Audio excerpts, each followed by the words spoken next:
The new Splatfest has just been announced, and these are my predictions for it. This is LED of LED Games. Make sure to hit the like button and subscribe. This Splatfest is focused on the question, who would be the best leader, Shiver, Frye, or Bigman? And it's going to take place the weekend of September 8th through September 10th. And for those of you who do not know, this is a series that I do on my channel where I predict who it is that's going to be the most popular for every given Splatfest. And if I'm wrong, I have to do challenges that you all leave in the comments down below. So we're going to get into the predicting in a minute. First though, we have to talk about this theme, because when I first saw this theme, my initial thought was we are going to be at each other's throats this Splatfest. I hate to say it. I absolutely hate to say it. But this Splatfest being announced right after the Money, Fame, and Love Splatfest, something about it just feels off for me personally. And maybe that's my bias, being a Team Love member. I'm totally willing to admit that it might be completely biased just because of the team that I was on, and maybe I still feel a little bit salty.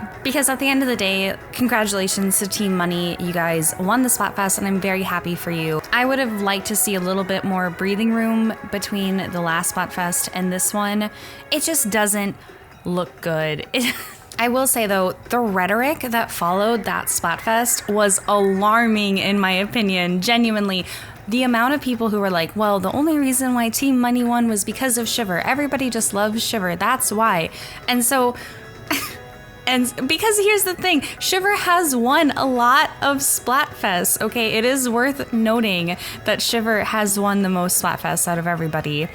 Why that is exactly, it's hard to say. It's hard to say. I mean, some people pick based off of themes, some people pick based off of idol, some people pick off of the colors, some people just pick off of whatever their friends are picking. So it's hard to say one way or the other why, but there has been like a pretty vocal group of people who say that, well, Shiver is only winning because, well, Shiver. So this Splatfest theme being announced immediately following the last one, I don't know, maybe it's just me, but I personally would have preferred to see a little bit of breathing room in between the last Splatfest and this Splatfest. I just think it would be better for the overall community rhetoric, but let me know what it is that you think in the comments down below, because at the end of the day, this is a tried and true Splatfest theme about picking between the different idols.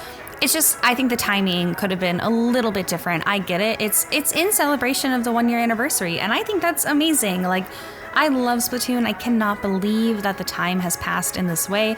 So this particular Splatfest being announced is both exciting and also a little bit concerning, because we always knew that we were going to be getting this Splatfest. I just think the timing is questionable.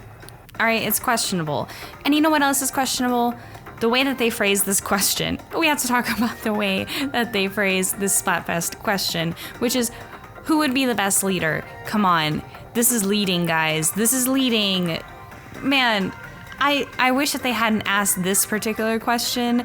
It just feeds even more into what it is that I was talking about, where it's like, I think some people genuinely think that there is a Shiver bias, and this question being picked for this theme is tragic. Shiver sits behind the podium. They use their fan to get everyone's attention. There has been dialogue in-game where Shiver says, as our leader. They're also the ones who lead every single Splatcast by saying, listen up, it's going down. I think that Shiver has always had a commanding presence as far as the dynamics go within deepcut. Frye also has that same commanding presence. I think that Frye has always had a really wonderful personality. They've always been very strong-willed and also able to bring just a very positive energy to any given space. And I would say the same thing for Bigman. I think that Bigman has a wonderful personality. I love Bigman. I think they're goofy. So what else can I say? I think that Shiver is probably going to be the most popular for this particular Splatfest. I'm calling it right now. That's my prediction. It's gonna be Shiver for the most popular. Who is gonna win? I don't know.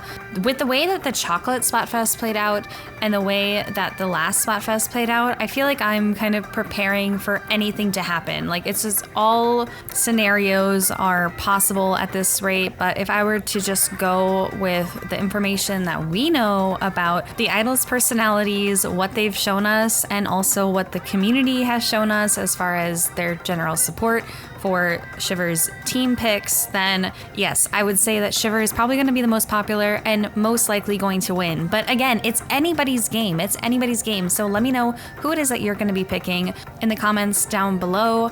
As far as what team I'm going to be picking, based off of my particular Splatfest picks, I have been on Shiver's team the most. Since this Splatfest is the 9th Splatfest announce, I will have been on Shiver's team 6 out of the 9 Splatfests. And that was not because of Shiver specifically, it was just because I liked their picks. So I'm going to be on Team Shiver for this particular Splatfest. Let me know what team it is that you're going to be picking in the comments down below. And I also want to make a note about the last Splatfest challenges. I will be doing challenges this upcoming week. I have not had the time to do the challenges from the last Splatfest due to, number one, I'm being very honest with you, I was not planning on doing challenges because I was that confident that I thought that love was going to win. So I didn't necessarily plan accordingly. And also, new season, drizzle season, my time has been pulled in a bunch of different directions, and I'm also working on some other bigger projects for the channel. So we're gonna be doing a live stream of some of those challenges for next week. Look out for the announcement for that. Make sure you're subscribed so you don't miss out on it, because yeah, there was some interesting challenges and we'll do them together. So I'm looking forward to seeing some of your challenges for this upcoming Splatfest. And again, if I'm wrong, we'll do those.